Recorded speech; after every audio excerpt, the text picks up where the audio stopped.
अस्सलाम वालेकुम dear students. आज का हमारा टॉपिक है टाइप्स ऑफ रिसर्च और कोर्स का नाम है बिजनेस रिसर्च मेथड। मैं हूं आपका course instructor doctor Mohammad Wajid Raza. पिछले लेक्चर में हमने पढ़ा था कि रिसर्च क्या चीज़ है और इसकी इम्पोर्टेंस क्या है। आज हम डिटेल से पढ़ेंगे कि रिसर्च के कितने अक़साम हैं, कितने टाइप्स की रिसर्च हम कंडक्ट कर सकते हैं। तो अगर रिसर्च को मैं क्लासिफाई करना चाहूँ या अगर आप भी किसी से सुनेंगे तो कोई कहेगा मैं क्वांटिटेटिव रिसर्च कर रहा हूँ, कोई कहेगा मैं क्वालिटेटिव कर रहा हूँ। कभी आप नाम सुनेंगे एक्सप्लोरेटरी रिसर्च कर रहा हूँ, कभी आपको नाम सुनाई देगा कि मैं कॉजल रिसर्च कर रहा हूँ। तो ये मुख्तलिफ़ किस्म के इसके टाइप्स हैं। अब इनको अगर हम सीक्वेंस या सिस्टमेटिकली क्लासिफाई करना चाहें तो रिसर्च को हम तीन कैटेगरीज में डिवाइड कर सकते हैं। पहला जो आएगा उसको हम कहते हैं कि classification of research based on purpose, classification of research based on process and classification of research based on outcomes. कि मतलब पर्पस क्या है रिसर्च का, प्रोसेस करने का तरीका क्या है और आउटकम जो रिसर्च होगा तो इससे हमें क्या मिलेगा। तो इन तीन चीज़ों की बुनियाद पे हम रिसर्च डिवाइड कर सकते हैं। तो अगर हम इसको आगे लेके चलें और आगे देखेंगे तो पर्पस के बेस पे अगर हम करते हैं तो उसके फिर आगे और टाइप्स हैं। प्रोसेस के बेस पे अगर हम क्लासिफिकेशन करते हैं तो उसके और टाइप्स हैं और आउटकम के बेस पे अगर हम क्लासिफिकेशन करते हैं तो उसके और टाइप्स हैं। आइए इन सब को डिस्कस करते हैं। सबसे पहले हम डिस्कस करते हैं पर्पस ऑफ रिसर्च। तो अगर classification on the basis of purpose of research की हम बात करें तो इसका मकसद ये है कि यहाँ पे हम ऐसी क्लासिफिकेशन करेंगे जो रिसर्च के जो पर्पस है, जो मेन मकसद है, उस मकसद के हवाले से हम रिसर्च को डिफरेंट टाइप्स में डिवाइड कर सकते हैं। तो अगर हम पर्पस के बेस पे डिसाइड करें तो हम रिसर्च के चार कैटेगरीज बना सकते हैं, चार टाइप्स बना सकते हैं। या तो वो डिस्क्रिप्टिव रिसर्च होगा, या एनालिटिकल रिसर्च होगा, या एक्सप्लोरेटरी रिसर्च होगा, और या प्रिडिक्टिव रिसर्च होगा।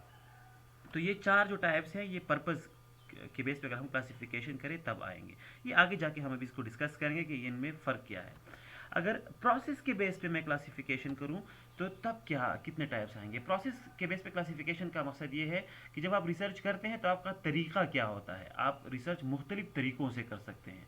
जिस तरीके से हम रिसर्च करते हैं उसको हम पैराडाइम कहते हैं, इसको हम रिसर्च पैराडाइम भी कहते हैं। अगर आगे इंशाल्लाह मौका मिला तो मैं रिसर्च पैराडाइम पे भी आपको एक लेक्चर दूंगा। तो मुख्तलिफ किस्म के रिसर्च पैराडाइम्स हैं, लेकिन इनमें दो ऐसे पैराडाइम्स हैं, दो ऐसे तरीक़ाकार हैं जो बहुत ज़्यादा मशहूर है, जिसको एक को हम क्वालिटेटिव रिसर्च कहते हैं और दूसरे को क्वांटिटेटिव रिसर्च कहते हैं। अगर हम आउटकम के बेस पे रिसर्च की क्लासिफिकेशन करें तो इसका मकसद ये है कि रिसर्च की जो फाइंडिंग्स हैं वो कौन यूज़ करेगा, वो किसके लिए कारआमद होंगे। तो अगर इसके बेस पे मैं क्लासिफिकेशन करूँ तो एक बेसिक रिसर्च आएगा और एक अप्लाइड रिसर्च आएगा। तो हमने ये पहले रिसर्च को तीन कैटेगरीज में डिवाइड किया, आउटकम्स के बेस पे, प्रोसेस के बेस पे और फिर पर्पस के बेस पे, और फिर हर एक को अलग अलग कैटेगरीज में डिवाइड किया। अब आते हैं इन सब को डिटेल से पढ़ते हैं। तो सबसे पहले हमने जो डिस्कशन की है, जो क्लासिफिकेशन की है, वो है पर्पस ऑफ द रिसर्च के बेस पे। तो अगर पर्पस ऑफ रिसर्च की बात की जाए तो हमने पिछले स्लाइड में पढ़ा कि इसके चार टाइप्स हैं। सबसे पहला रिसर्च, इसमें डिस्क्रिप्टिव रिसर्च आता है। डिस्क्रिप्टिव रिसर्च किसे कहते हैं। अब डिस्क्रिप्शन का मतलब है कि जब हम किसी चीज़ के चीदा चीदा खसूसियात डिफाइन करते हैं। डिस्क्रिप्टिव स्टेटिस्टिक का नाम आपने सुना होगा। डिस्क्रिप्टिव स्टेटिस्टिक हम क्यों यूज़ करते हैं कि descriptive statistics are use to describe the general characteristics of a population. तो ये ऐसा रिसर्च होता है जो आपका जो रिसर्च एरिया है उसकी सिर्फ जनरल करेक्टरिस्टिक्स डिफाइन करता है। यहाँ पे आप देख सकते हैं कि मैंने लिखा है कि main aim of this research is description of characteristics of the phenomena at present, या this research has no a control over the variable. अगर इस रिसर्च की हम बात करें तो यहाँ पे जो रिसर्चर होता है वो सिर्फ चीज़ों को देखता है, उनको समझता है और उनकी जनरल करेक्टरिस्टिक्स शेयर करता है। यहाँ पे उनको जो वेरिएबल्स होते हैं उन पे उनका खास कंट्रोल नहीं होता। For description researchers use frequency, average standard deviation and other statistical calculations. अब ये क्या चीज़ है, जब हम डिस्क्रिप्टिव रिसर्च करते हैं तो जाहिर है रिसर्च के लिए आपको स्टेटिस्टिक की ज़रूरत पड़ती है। तो ऐसे रिसर्च में हम या तो सिंपल जो डिस्क्रिप्टिव स्टेटिस्टिक होते हैं वो यूज़ करते हैं, जैसे कि सेंट्रल टेंडेंसी कैलकुलेट की। सेंट्रल टेंडेंसी हम कैलकुलेट करते हैं मीन, एवरेज स्टैंडर्ड डिविएशन, या मीन जो है, मोड है, मीडियन है, या फिर मेयर ऑफ डिस्पर्शन कैलकुलेट करते हैं, जैसे स्टैंडर्ड डिविएशन है, रेंज है, क्वार्टाइल डिविएशन है, वेरिएंस है। या फिर ग्राफिकल रिप्रेजेंटेशन करते हैं, जो हमारा डेटा होता है उसको हम फ्रीक्वेंसीज और बार चार्ट, पाई चार्ट, इनके ज़रिए डिस्क्राइब कर देते हैं। अब अगर मैं कहूँ कि इसका मिसाल क्या होगा, तो ये जो केमिस्ट्री आपने पढ़ी है उसमें जो पीरियाडिक टेबल है उनमें सारे एलिमेंट्स को कितने कैटेगरीज में डिवाइड किया है, फिर उनके एटॉमिक नंबर है, उनके एटॉमिक वेट्स हैं, वो कौन से ग्रुप में आते हैं। इन क्लासिफिकेशन को, ये जो एग्जांपल है ये डिस्क्रिप्टिव स्टैटिस्टिक का एक बेहतरीन एग्जांपल है। या फिर आप ये भी कर सकते हैं कि लेट सपोज मैं एक रिसर्च करना चाह रहा हूँ कि जो डिस्ट्रिक्ट दीर अपर है इसमें जो पॉपुलेशन है उसकी डेमोग्राफिक्स क्या है। डेमोग्राफिक्स से मुराद है कि यहाँ पे मेल कितने हैं, फीमेल कितने हैं, इनकी एज डिस्ट्रीब्यूशन क्या है, इनमें बीमारियाँ कितनी हैं, जॉब होल्डर्स कितने हैं। तो अगर ये इन्फॉर्मेशन आप इकट्ठा करेंगे तो जाहिर है आप सर्वे करेंगे, उसके बाद जो डेटा आएगा उसको आप सिंपल डिस्क्रिप्टिव स्टैटिस्टिक जो टूल्स हैं एवरेज स्टैंडर्ड डिविएशन ग्राफ्स वगैरह से या फ्रिक्वेंसीज, इनकी मदद से आप कहेंगे कि जनाब इतने परसेंट लोग मेल हैं, इतने परसेंट फीमेल है, इतने परसेंट के पास जॉब है, इतने परसेंट के पास जॉब नहीं है। ये जो हम क्लासिफिकेशन कर रहे हैं और ये जो हमारी फाइंडिंग्स आ रही हैं, इस किस्म की स्टडी को हम डिस्क्रिप्टिव रिसर्च कहते हैं। तो आप अपने प्रैक्टिकल लाइफ में डिस्क्रिप्टिव रिसर्च कर सकते हैं और ये बहुत ही इंपॉर्टेंट होता है। दूसरा जो रिसर्च है उसको हम एनालिटिकल रिसर्च कहते हैं। What is analytical research? Here the researcher study existing data and provide empirical evidence to highlight facts. या ये भी डिस्क्रिप्टिव स्टैटिस्टिक की तरह ही काम करता है। इसमें भी आप डेटा इकट्ठा करते हैं और चीज़ों के बारे में हमें इंफॉर्मेशन देते हैं। The aim of this research is to understand phenomena by discovering in mere causal relationship among them। यहाँ पे और डिस्क्रिप्टिव स्टैटिस्टिक में फ़र्क क्या है? डिस्क्रिप्टिव स्टैटिस्टिक में आपने चीज़ों को सिर्फ हाईलाइट किया, उनकी जनरल कैरेक्टरिस्टिक्स बताएं कि इतने मेल हैं, इतनी फीमेल है, इतने के पास जॉब है, इतने के पास जॉब नहीं है। लेकिन यहाँ पे जब आप डेटा इकट्ठा करते हैं तो आप सिर्फ जनरल कैरेक्टरिस्टिक्स डिफाइन नहीं करते, बल्कि आप एक दो वेरिएबल्स लेते हैं, उनके बीच रिलेशनशिप भी बताते हैं।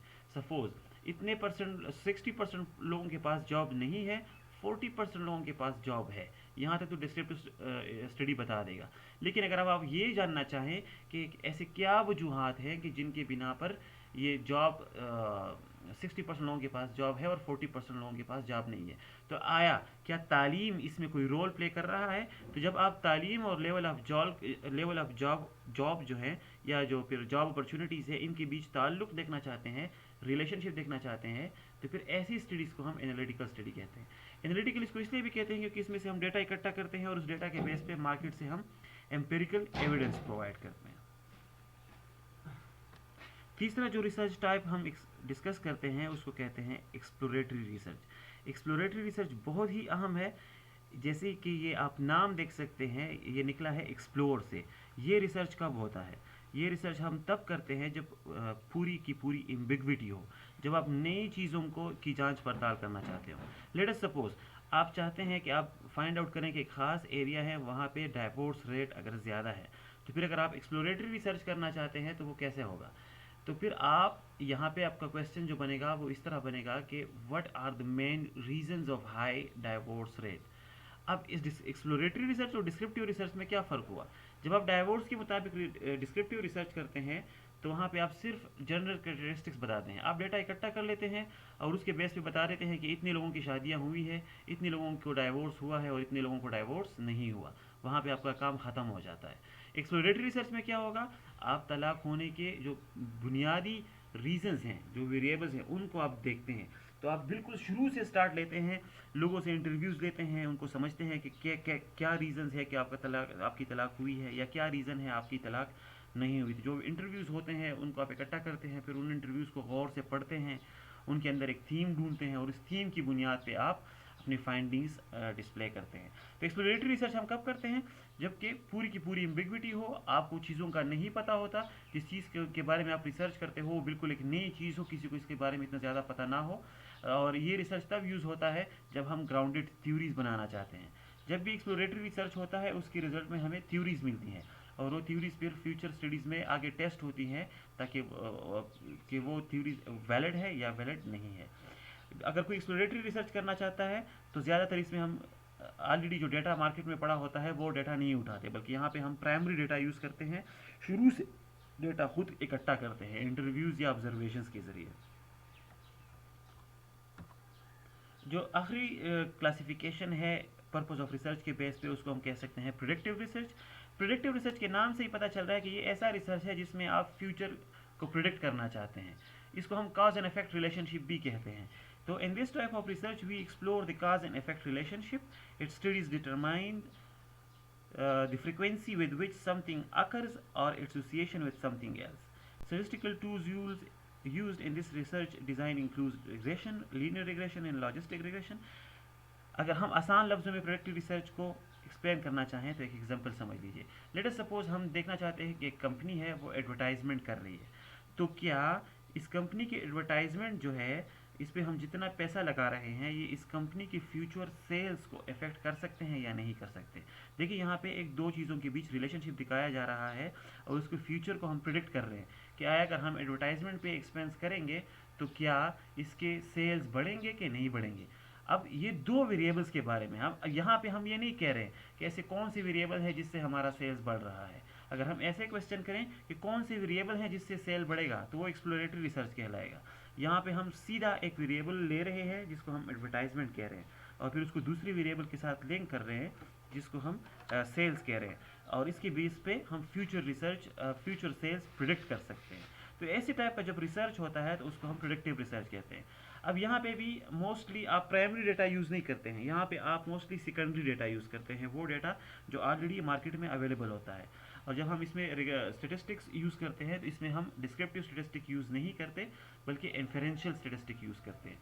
मिसाल के तौर पर इसमें हम कोरिलेशन यूज़ करते हैं, रिग्रेशन यूज़ करते हैं, लॉजिस्टिक रिग्रेशन है, फिक्स्ड इफेक्ट मॉडल्स हैं, रैंडम इफेक्ट मॉडल्स हैं. इंशाल्लाह ये आगे इसको थोड़ा थोड़ा पढ़ेंगे, ये स्टेटिस्टिक के सब्जेक्ट में आपने ये सारे टूल्स पढ़े हैं. अच्छा जी, अब दूसरा जो मेन क्लासिफिकेशन हमने किया है उसको हमने कहा था कि classification based on process of research. Process of research से मुराद कि रिसर्च को आप किस तरीके से कंडक्ट कर रहे हैं. तो इस क्लासिफिकेशन में रिसर्च के दो टाइप्स आते हैं, एक को कहते हैं क्वालिटेटिव रिसर्च और दूसरे को कहते हैं quantitative research. So this research, अब सबसे पहले हम पढ़ेंगे qualitative research. So this research is similar to exploratory research. Its aim is to discover the underlying variables of a specific variable through detailed description. The research is used to build a theory. For example, what are the reasons of high divorce rate? What is the main reason for the pandemic? अब अगर इसको हम simple अल्फाज में पढ़ना चाहें तो जैसे पिछली स्लाइड्स में हमने पढ़ा, एक एक्सप्लोरेटरी रिसर्च था और एक प्रिडिक्टिव रिसर्च था. एक्सप्लोरेटरी रिसर्च हमें क्या बता रहा था, वो एक्सप्लोर कर रहा था चीज़ों को, वो थ्योरी बिल्डिंग के लिए यूज़ होता है. जब आप एक ग्राउंडेड थ्योरी बनाना चाहते हैं तब आप एक्सप्लोरेटरी रिसर्च करते हैं. क्वालिटेटिव रिसर्च और एक्सप्लोरेटरी रिसर्च बिल्कुल तकरीबन एक ही तरह के होते हैं. क्वालिटेटिव रिसर्च हम कब करते हैं, इसकी ज़रूरत तब पड़ती है जब आप एम्बिग्विटी का सामना कर रहे हो, जब आप एक ग्राउंडेड थ्योरी बनाना चाहते हो, उस केस में हम क्वालिटेटिव रिसर्च करते हैं. फॉर एग्जांपल, ये क्वेश्चन पे डिपेंड करता है. अगर आपका क्वेश्चन ये है कि हमारी कंपनी के सेल्स क्यों ख़राब है या हमारी कंपनी के सेल्स कैसे बढ़ सकते हैं, अब आपने क्वेश्चन इस तरह किया है कि आपने किसी खास वेरिएबल को टारगेट नहीं किया कि वो सेल्स को कम या ज़्यादा करेगा, बल्कि आप ढूंढना चाह रहे हैं कि वो कौन से वेरिएबल है जो इफेक्ट कर सकते हैं.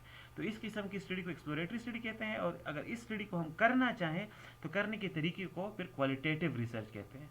लेकिन अगर मैं कहूँ कि आया एडवर्टाइजमेंट के बढ़ाने से क्या सेल्स बढ़ेगी कि नहीं बढ़ेगी, तो यहाँ पे आपने बाकी वेरिएबल्स को बिल्कुल ख़त्म कर दिया. आप सिर्फ और सिर्फ एडवर्टाइजमेंट को पढ़ रहे हैं कि क्या एडवर्टाइजमेंट को इंक्रीज़ या डिक्रीज़ करने से सेल्स बढ़ेंगे कि नहीं बढ़ेंगे. तो जब आप चीज़ों को स्पेसिफाई कर लेते हैं तो वो फिर क्वालिटेटिव रिसर्च उसको नहीं कहते हैं, फिर वो क्वांटिटेटिव रिसर्च में आएगा.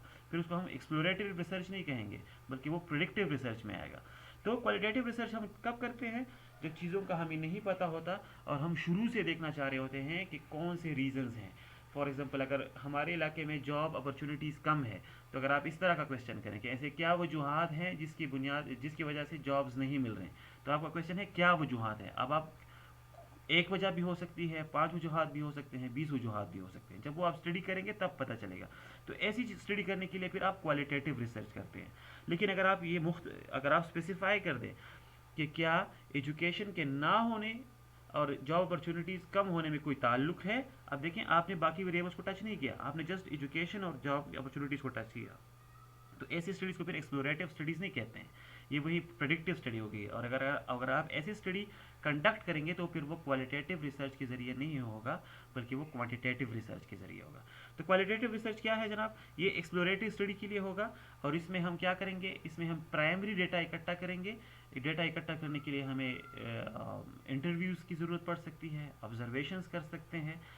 तो जब ये डेटा इकट्ठा होगा तो आपने फिर इसको करने के लिए एक पूरा लंबा प्रोसेस करना होता है। उस प्रोसेस को हम थेमेटिक एनालिसिस कहते हैं। थेमेटिक एनालिसिस से मुराद कि आप डेटा का थीम देखते हैं और उस थीम की बुनियाद पर डिसीजन लेते हैं। फॉर एग्जांपल, मेरी स्टडी है कि सपोज कोका कोला कंपनी है, उसकी सेल्स नहीं बढ़ रहे, तो हम ये जानना चाह रहे हैं कि ऐसे क्या वजूहत है जिसकी बुनियाद पे कोका कोला के सेल्स नहीं बढ़ रहे। तो उस ऐसी स्टडी को करने के लिए फिर हम क्या करेंगे, इंटरव्यूज़ कंडक्ट करेंगे कोका कोला के एम्प्लॉइज़ या फिर जो डिस्ट्रीब्यूशन होल्डर्स हैं या फिर जो जनरल पब्लिक हैं, किसी से भी आप कर सकते हैं। तो जब आप इंटरव्यूज़ करते हैं तो आप एक बंदे से इंटरव्यू करते हैं, फिर दूसरे बंदे से, फिर तीसरे बंदे से, जितना आपका सैम्पल साइज़ है उन तमाम लोगों से आप इंटरव्यूज़ इकट्ठा कर लेते हैं। और एक इंटरव्यू में ज़ाहिर है आप जब क्वेश्चन करते हैं तो उसके बहुत ही आंसर्स आ सकते हैं। मतलब ये इंटरव्यू इस तरह नहीं होती कि स्पेसिफिक आप एक क्वेश्चन करेंगे और फिर आगे जाएंगे। इंटरव्यू का मकसद होता है रियलिटी तक पहुंचना, कि जो ट्रूथ है उसको हम आइडेंटिफाई करें। तो आप 5-6 क्वेश्चन प्रिपेयर करके जाते हैं और इसकी वो उस वक्त फिर हालात को देखते हुए आप और क्वेश्चंस भी कर सकते हैं। लेकिन जब आप इंटरव्यू लेते हैं तो वो रिकॉर्ड आप अपने साथ नोट करते हैं। इस तरीके से आप अगर 100-200 इंटरव्यूज़ करते हैं तो आपके पास एक अच्छे खासी डेटा इकट्ठी हो जाती है। अब उस डेटा को एनालाइज करने के लिए हम स्टेटिस्टिक यूज़ नहीं कर सकते हैं, क्योंकि इस डेटा में लोगों ने अपनी सब्जेक्टिव राय जो होती है वो दी होती है। किसी ने कोई एक फैक्टर बताया होता है, किसी ने कोई दूसरा फैक्टर बताया होता है। तो अगर हम इससे कोई थ्योरी बिल्ड करते हैं तो फिर क्या करते हैं, हम इन तमाम इंटरव्यूज़ को हम गौर से पढ़ते हैं, बार बार पढ़ते हैं, उनको समझते हैं, उनको डाइजेस्ट करते हैं। और उसके बाद हर एक इंटरव्यू से हम एक थीम अखज़ करते हैं कि फ़लाँ बंदे के इंटरव्यू से हमें पता चला है कि ये 5 वेरिएबल्स हैं जिसकी वजह से सेल्स नहीं बढ़ रहे।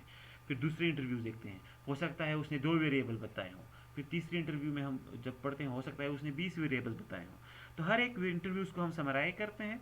समराइज़ करने के बाद उन तमाम जो हमारे पास वेरिएबल्स आए होते हैं उनको हम इकट्ठा एक साथ देखते हैं और एक मेन थीम की तलाश करते हैं कि ज़्यादातर लोग कौन से वेरिएबल को आइडेंटिफाई कर रहे हैं। और इसके बाद हम आखिर में एक थ्योरी डेवलप कर लेते हैं कि जनाब हमारी स्टडी की बुनियाद पे हमारी ये फाइंडिंग्स है कि कोका कोला कंपनी की सेल्स इसलिए नहीं बढ़ रहे हैं, इसमें ये फ़लाँ वेरिएबल्स अहम रोल प्ले कर रहे हैं। तो ये यहाँ पे ये स्टडी फिर ख़त्म हो जाती है। यहाँ पे आगे फिर इस आप वेरिएबल को टेस्ट नहीं करते।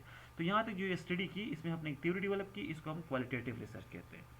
अब इसका जो दूसरा क्लासिफिकेशन है वो है क्वांटिटेटिव स्टडी। अब क्वांटिटेटिव स्टडी का क्या रोल होगा?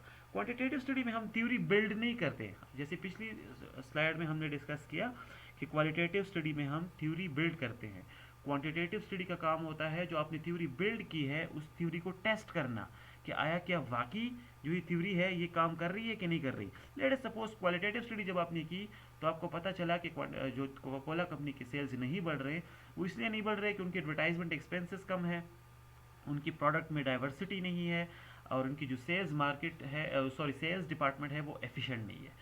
अब आप कहेंगे कि जनाब हमारी थ्योरी ये कह रही है कि 3 मेन वेरिएबल्स हैं जो सेल्स को इफेक्ट कर रहे हैं, बस यहाँ तक काम खत्म हो गया। अब जब आप क्वांटिटेटिव स्टडी करेंगे तो आप इन्हीं वेरिएबल्स को लेके इन पे डेटा इकट्ठा करेंगे। सेकेंडरी डेटा यहाँ यूज़ होगा। क्वांटिटेटिव स्टडी में आप सेकेंडरी डेटा यूज़ करते हैं और फिर उसको प्रॉपर स्टेटिस्टिकल टूल्स के ज़रिए टेस्ट करेंगे और वहाँ से हमें पता चलेगा कि क्या वाकई सेल्स एडवर्टाइजमेंट की वजह से कम थे, कि प्रोडक्ट डाइवर्सिटी की वजह से कम थे, या सेल्स डिपार्टमेंट की एफिशिएंसी की वजह से कम थे। हो सकता है ये तीनों वेरिएबल अहम रोल प्ले करें। तो अगर ये तीनों वेरिएबल आपके डेटा के मुताबिक अहम रोल प्ले करते हैं तो आप कहते हैं कि जो थ्योरी हमने बनाई थी वो थ्योरी वैलिड है, वो रोल प्ले कर रही है। लेकिन ऐसा भी हो सकता है कि अगर आप डेटा इकट्ठा करें और ये 3 वेरिएबल्स पे आप डेटा इकट्ठा करें और फिर रिग्रेशन वगैरह रन करें और आपको पता चले कि ये तीनों वेरिएबल्स तो रोल ही प्ले नहीं कर रहे, तो जो थ्योरी बनी थी उसको फिर आप चैलेंज कर सकते हैं। फिर आप क्या करेंगे, दोबारा से क्वालिटेटिव स्टडी करेंगे और उस वेरिएबल पर, और जो वेरिएबल है उसको आप ढूंढेंगे और फिर एक नई थ्योरी बनेगी। तो क्वांटिटेटिव रिसर्च में ये होता है कि ज़्यादातर आप एम्पेरिकल एविडेंस प्रोवाइड करते हैं, आप स्टेटिस्टिकल टूल्स से एक बात को साबित करते हैं। इस स्टडी को करने के लिए हमें ज़्यादातर सेकेंडरी डेटा चाहिए होती है और हम स्टेटिस्टिकल टूल्स जिस तरह के डिस्क्रिप्टिव स्टेटिस्टिक है या इन्फरेंशियल स्टेटिस्टिक्स हैं उनका सहारा लेते हैं और रिजल्ट्स जस्टिफाई करते हैं। आखिरी जो हमने क्लासिफिकेशन की है उसको हम कहते हैं classification based on the outcomes of research. अगर आउटकम की बात करें, आउटकम से मुराद कि जो रिसर्च हम कर रहे हैं उसके जो रिजल्ट्स आएंगे, उसके जो फाइंडिंग्स आएंगे वो किसके लिए कारआमद होंगे। तो अगर इसकी बुनियाद पे हम क्लासिफिकेशन करें रिसर्च की तो इसके 2 टाइप्स आते हैं। एक को हम बेसिक रिसर्च कहते हैं और एक को हम अप्लाइड रिसर्च कहते हैं। तो अप्लाइड रिसर्च और बेसिक रिसर्च में फ़र्क क्या है? सबसे पहले बेसिक रिसर्च पढ़ते हैं। बेसिक रिसर्च का मकसद होता है कि आप एक ऐसी स्टडी करें जिसकी फाइंडिंग्स जनरल हो, वो स्पेसिफिक नहीं होते। बेसिक रिसर्च तकरीबन क्वालिटेटिव रिसर्च या फिर जो एक्सप्लोरेटिव रिसर्च है उसकी तरह होता है, या फिर अगर थोड़ा थोड़ा उसकी तरह होता है, लेकिन मेन पर्पज इसका क्या होता है कि आप जो वर्ल्ड वाइड नॉलेज है, जो एपिस्टेमोलॉजी है, उसमें आप अपना रोल प्ले करें, उसमें आप थोड़ा सा नॉलेज ऐड करें। तो ये रिसर्च ज़्यादातर एकेडेमिया में कंडक्ट होता है, यूनिवर्सिटी लेवल्स पे कंडक्ट होता है, और जो रिसर्च होता है उसका मकसद होता है सिर्फ और सिर्फ नॉलेज को बढ़ाना, नई थ्योरियाँ बनाना, नए मॉडल्स बनाना। इस किस्म की रिसर्च की ज़्यादातर मार्केट वैल्यू इतनी ज़्यादा नहीं होती। ये एकेडमिक्स जो प्रोफेसर्स होते हैं या फिर जो रिसर्चर्स होते हैं वो रिसर्च करते हैं और अपना रिसर्च वर्क पब्लिश करते हैं, और पूरी दुनिया पढ़ सकती है और उससे आगे अपना काम चला सकती है। अगर हम अप्लाइड रिसर्च की बात करें तो वो बेसिक रिसर्च की तरह ज़्यादा जनरल नहीं होता, वो स्पेसिफिक होता है। सपोज़ आप कहते हैं कि जनाब सेल्स अगर आपने बढ़ाने हैं तो आपको एडवर्टाइजमेंट पे रोल प्ले करना है, आपने सेल्स डिपार्टमेंट एफिशिएंट रखना है, आपकी स्टाफ अच्छी होनी चाहिए, आपकी प्रोडक्ट में डाइवर्सिटी होनी चाहिए, आपका प्राइस रीजनेबल होना चाहिए, आपकी क्वालिटी बहुत इंपॉर्टेंट है। तो ये वेरिएबल्स आपने अगर बताए हैं तो ये ज़्यादातर बेसिक रिसर्च के बताए हुए होते हैं। मतलब ये पूरी एक जनरल फिनोमेना डिस्कस कर सकते हैं और ये कहीं पे भी ये हम इम्प्लीमेंट कर सकते हैं।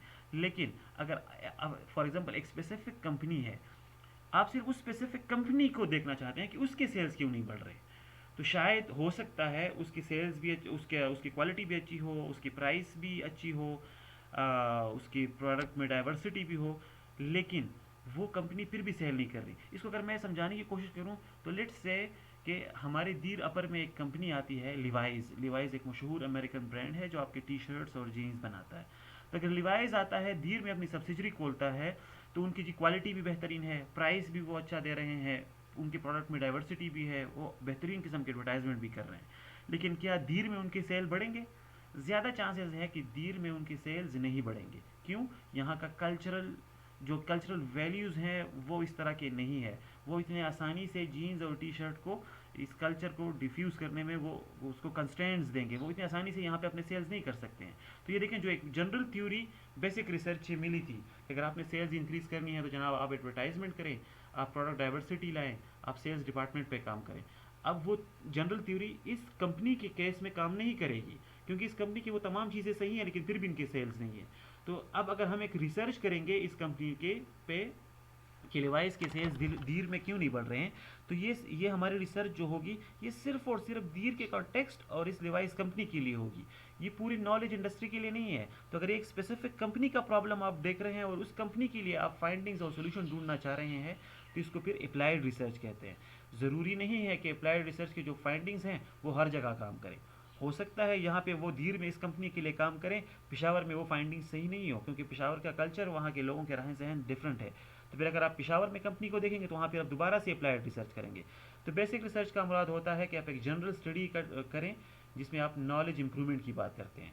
अप्लाइड रिसर्च का मकसद होता है किसी खास एरिया या फिर खास इंडस्ट्री स्पेसिफिक रिसर्च आप करें, सिर्फ उसी कंपनी की रीज़न जो प्रॉब्लम्स हैं उनको सॉल्व करने की कोशिश करें, तो इसको हम अप्लाइड रिसर्च कहते हैं। Thank you so much. आज के लिए इतना ही। अगर आपके कुछ क्वेश्चंस हैं तो फील फ्री, आप मुझे ईमेल कर सकते हैं या फिर आप यूट्यूब चैनल एक्सेल विद शाम पे जाके कमेंट्स करें, मैं वहाँ पे भी आप पूरी कोशिश